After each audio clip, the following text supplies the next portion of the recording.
Hey guys, welcome to my week 11 power rankings. I skipped last week just because I frankly didn't get to watch many of the games, so I didn't feel good about making a ranking. But here we go. So a lot of good games at SEC yesterday. A lot of teams off too, so we'll just go ahead and get into it. Okay, so let me just number them 1 through 16. I can just go ahead and tell you right now that I think there's 3 tiers in the SEC. And, cream of the crop. And then, kind of the middle could be anybody, and then the lower rung as well. So I'll go ahead and tell you, I think that it's really hard for me to decide 1 and 2. But I think I'm just going to default to the record and say Texas A&M number 1 and Alabama number 2. Just how Texas A&M was playing. They absolutely dominated South Carolina. Not South Carolina, sorry. They absolutely dominated LSU. And, in fact, got Brian Kelly fired the next day. That's how good they played. Alabama just kind of scraping by against South Carolina. That's a tough place to play on the road, so don't want to discredit South Carolina for keeping it close, but again, how you look at these games has to matter, and that kind of leads me into my number 3 is Georgia. Yesterday they played Florida and were kind of behind most of the game and ended up winning. But at what point is this going to catch up to them?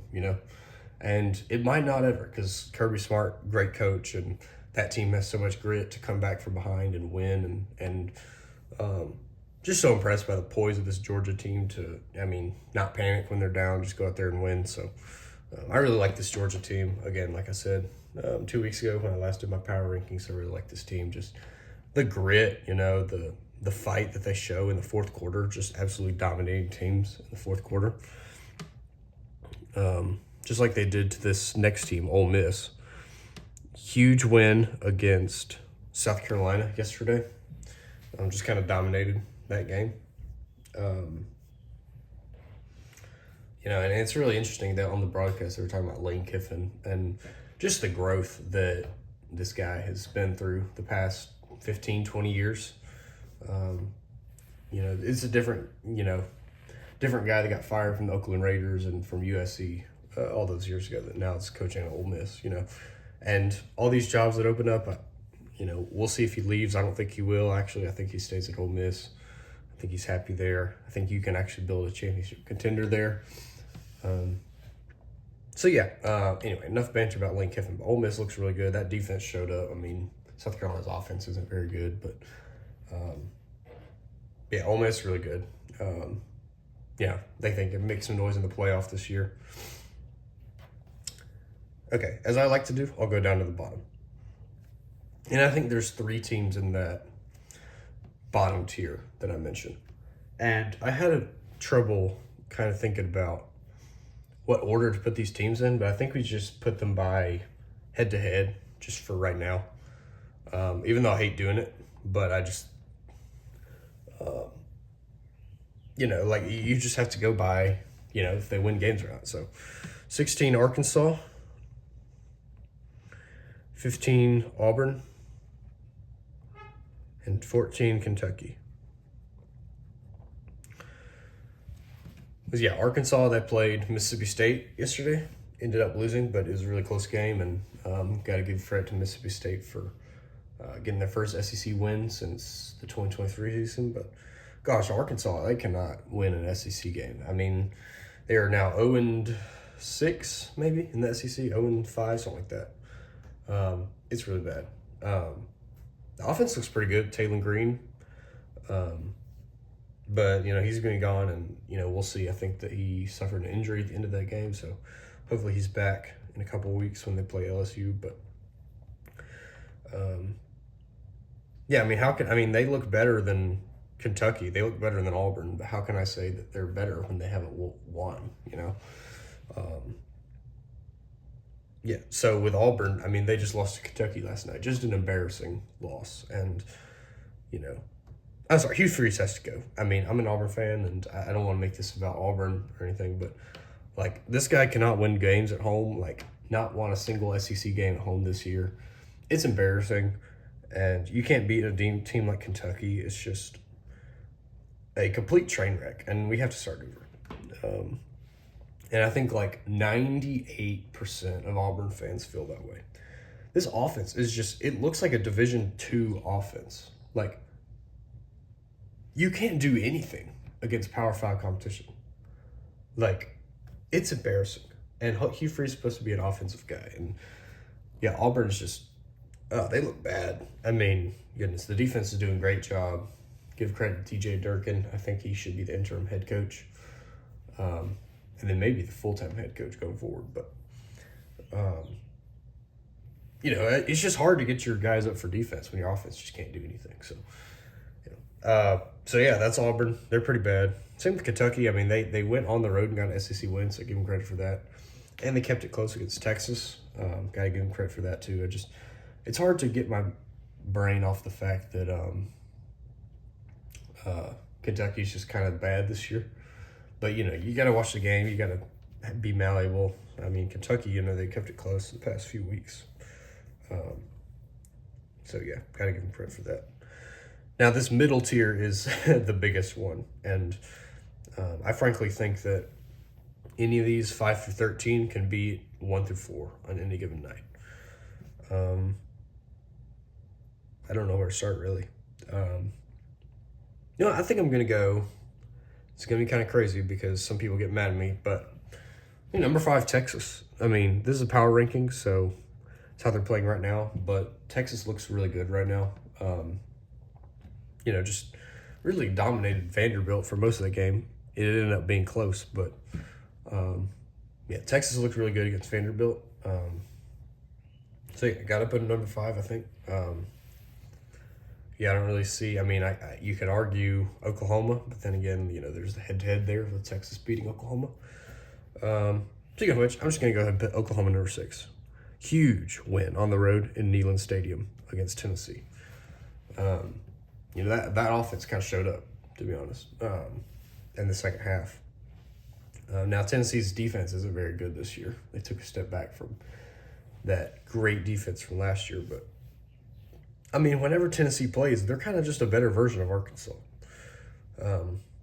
You know, just play, you know, Joe Aguilar throwing it, you know, 70 yards down the field, hope somebody catches it, you know, like jackpot. Remember that game growing up? It'd be like 50,000 and then just heave it. But anyway, yeah, it's like, you know, whenever Tennessee's playing, kind of take the over a little bit. Which kind of brings me to, let's just go ahead and put Tennessee number 7. Well, I should change my mind on that. I don't know if I'm going to put them there. I think I'm going to put Vanderbilt number 7. I take them over Tennessee right now. Just they're playing complementary football. They can run the ball. They can throw it. Diego Pavia can scramble. I mean, they're playing good defense. Ran into a really good team in Texas. So, yeah, I'm not worried about Vanderbilt. They're 6-2, 7-2, something like that. They still got a good chance to playoff if they could beat our number 8 team, Tennessee.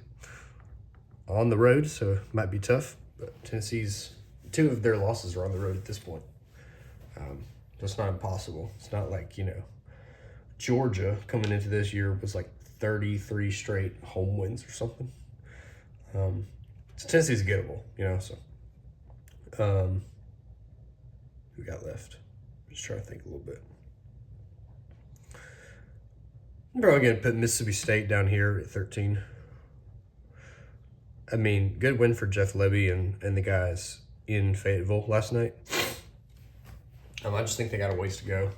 I mean, I really like to see their improvement, but you know, you gotta just be honest and say, look, they got a ways to go, and he's doing a great job. But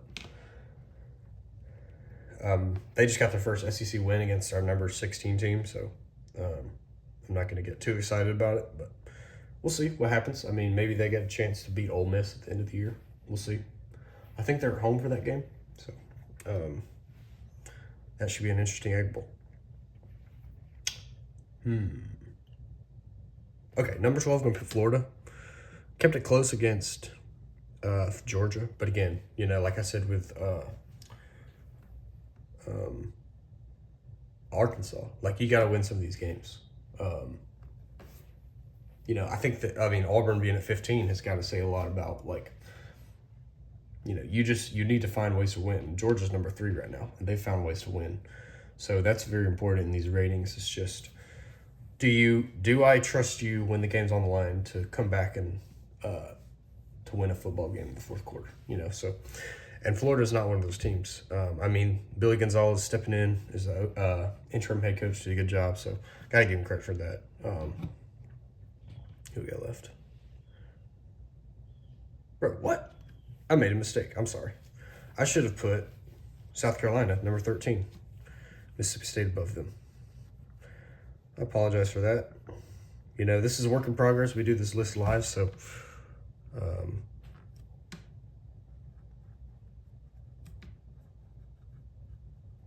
since we already went over Mississippi State and Florida.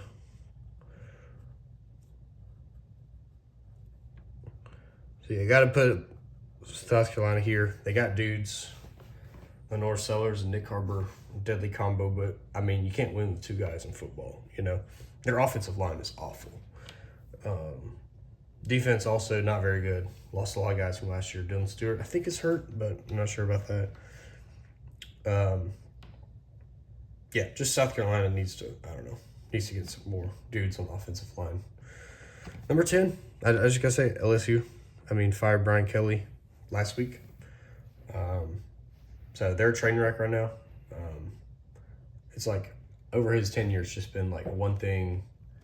It's like a different thing that's wrong with this team. With Jaden Daniels, the defense was awful. This year the defense is really good, but the offense is struggling. It's just a variety of things. So I think it needed to happen, but anyway, number 19, Missouri. They got a huge one next week. They go play Texas A&M. They were on a bye this week, but I like this Missouri team. I don't love them. They went to Auburn and got the win, but we'll see. Auburn just got beat by Kentucky, so that's not really saying much. But look, Missouri, we'll see. I don't know what the status of Bo Perbula is, but that freshman looked really good.